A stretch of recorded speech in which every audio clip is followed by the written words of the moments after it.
一波，点火安吉，有炮车，真的吗？就一个炮车，就是这波特别像硬手炮车，炮车还差一丝血，下一波兵线已经续上了，弟弟要小心被对方的铁狗，铁狗第二个技能百花剑阵，又给他秀到了吗？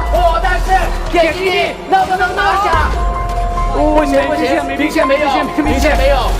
Ngayon nga kapatid ay usap-usapan itong show match ng Onyx PH dito ngayon sa mga Chinese team doon sa China na kung saan kapatid pinakitaan nga nitong nila Kiel BJ at pinahirapan itong pambato natin na Onyx PH.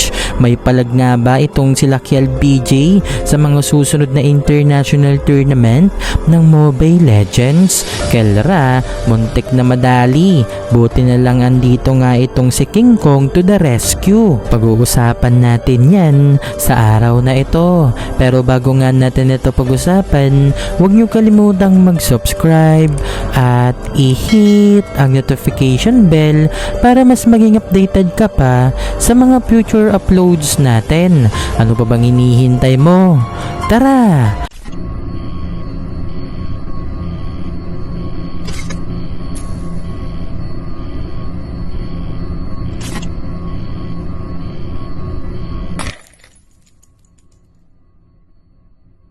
Ngayon nga kapatid ay usap-usapan nga itong ipinapakita ng ating pambato dito nga yan sa China na kung saan invited nga ang ating pambato para sa mga show match doon.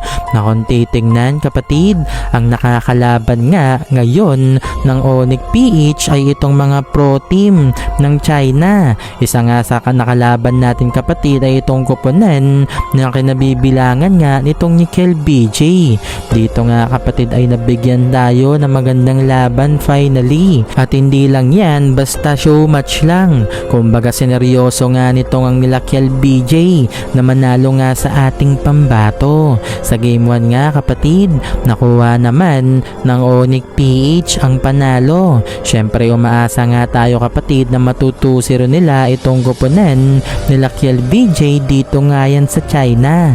Na kung saan kapatid nakabawi din naman itong ang sila Kiel BJ pagsapit nga ng game 2 at pagsapit ng game 3 sobrang intense ng laban, yung tipong nakuha nga ng China team itong ang kalamangan at ilang beses na nga kamuntikan matapos ang ating pambato kapatid.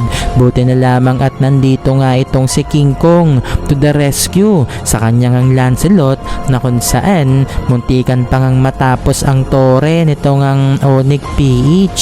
Kaya naman nang dahil nga sa hindi nila natapos ang laban kapatid, dito ay nagkaroon ng tsansa yung ating pambato kapatid para tuluyan nang tapusin ang laban. Na kung saan kapatid panalo na, natalo pa itong Chinese team na ito. Pero kung ating titingnan kapatid, itong kuponan nga nila Kiel BJ ay nakakapalag-palag nga dito sa Onyx PH na kung saan inalat lang ang mga ito kapatid at nagkaroon nga ng technical difficulties ang mga ito nung nakaraan sa M6 dahilan kung bakit hindi man lang sila umabot dito nga sa pinaka world tournament ng Mobile Legends na kung saan kapatid nalason nga ang mga ito dito nga yan sa wildcard ng M6 kaya naman hindi nga sila umabot sa pinaka world tournament ng Mobile Legends. Sana ay nakapasok nga itong sila Kiel BJ kapatid nang sa gayon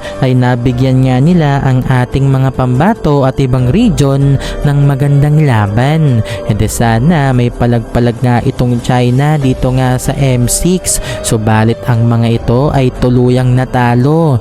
Bandang huli PH versus Indo pa rin ang tunay na naglaban dito nga sa Grand Finals na kung saan kapatid kahit nga wala pang mga professional league talaga dito nga sa China kagaya na lamang ng MPL, napakalakas nga ng mga ito. Kung ating titingnan sa ilang mga esports ay makikita natin na balagbag nga itong mga Chinese team. Kaya naman ano pa bang aasahan natin dito nga sa MLBB, 'di ba? Na kung saan maaga nga silang nakapag-adapt at kayang-kayang makipagpalagan. Buti na nga lang at hindi nga tayo natalo. Dahil kung sakaling natalo tayo kapatid, malamang kakantsawan tayo at trash talkin tayo tayo dito nga sa Chinese ML community na kung saan sasabihin nga ng mga ito, yan na ba yung kampiyon dito nga sa World Tournament ng MLBB, tinalo lang ng mga baguhang koponan dito nga sa China. Well, hindi na rin naman bago ang Chinese team na yan ni Lakiel BJ kapatid. Matagal na rin nagbabatak ang mga ito.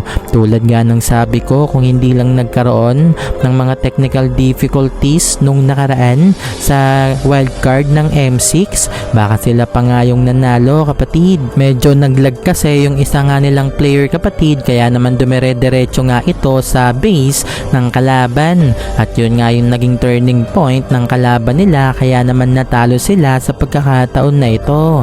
Sayang lang din yung performance nito ng Lakiel BJ. Mas mainam talaga kung sila nga yung nakapasok nung nakaraan dito nga sa World Tournament ng MLBB. Isa lang ang masasabi ko dito nga sa MLBB ng China. Nakakasabay-sabay sila sa atin na kung saan magandang pangitain nga yan. At least ngayon, hindi lang puro Indonesia ang ating ang nakakalaban.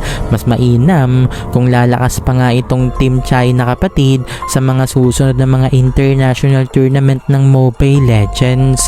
Sa ngayon din ay kakabukas pa lang ng MLBB sa kanilang bansa, kaya nga may mga ganyang pa-show match ito nga ang simunton para dito sa China.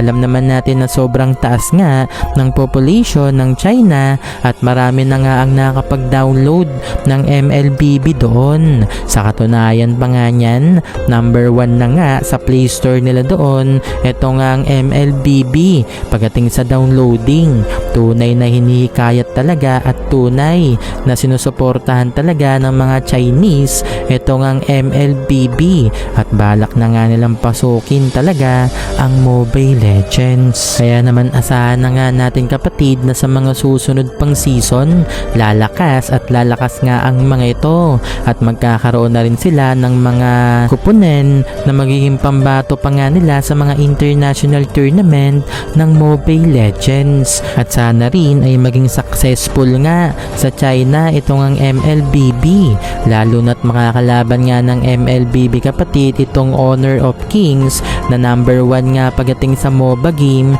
doon sa China, na kung titingnan baka mahirapan din itong MLBB. Alam naman natin na kapag kaka-open pa lang ng laro, sobrang hype pa niyan. Parang dito sa Pinas, hindi ba't noong nag-open nga itong Honor of Kings sa first day, sobrang hype at unang linggo nga kapatid, usap-usapan pa yan dito nga sa ML community. Pero matapos nga ang isang buwan, abay hindi na nga siya pumatok dito nga sa community ng ML at nagsibalikan nga yung mga ML players sa paglalaro ng MLBB. Baka ganyan ang mangyari doon sa China kapatid pagdating dito sa Mobile Legends. At alam nyo ba na ang usap-usapan nga dito sa MLBB, ang inaasahan na lang daw ni Munton ay pumatok nga ang MLBB dito nga sa China. Yan na daw di umano ang huling alas nito nga ang MLBB. Ayon nga yan dito kay Omay Venus noon na nabanggit niya sa kanyang livestream na nabalitaan niya nga dito sa ML community. Kaya ngayon nga kapatid ay gumagawa talaga ng hakbang ito ang si Munton para may pasabog na nga kaagad dito nga sa pagsimula ng MLBB doon sa China. Kagaya na lamang ng kanyang ginawa dito nga sa show match ng Onyx PH kontra nga yan sa mga pro team ng Chinese team dito nga sa Mobile Legends. Pero syempre kahit show match lang yan, dapat pa rin seryosohin ito ng Onyx PH ang kanilang mga kalaban, na kung titingnan hindi pa nga seryoso ang Onyx PH kung ating mapapanood dito nga sa mga laban nila sa China, dahil kung ano-ano nga yung kanilang mga pinipik, pero nananalo pa rin ang mga ito dito nga sa show match na yan. Isa lang ang ibig sabihin yan, mabilis din talaga makapag-adjust ang mga Pinoy dito nga sa Mobile Legends. Iba nga yung sistema ng MLBB sa China, kapatid. Iba rin ang sistema ng MLBB globally. Sa madaling salita, sa maiksing panahon ay nakapag-adjust nga ang Onyx PH, kaya nga natatalo nila itong Chinese team dito nga siya so much. Pero magandang panimula na yan para sa kanila na kung saan isa lang ang ibig sabihin yan, kaya talaga makipagpalagan ng mga Chinese team dito nga sa larangan ng MLBB pagdating sa mga international tournament ng Mobile Legends. So kapatid, ano ang reaksyon mo sa video na ito? I-comment mo sa baba. Maraming salamat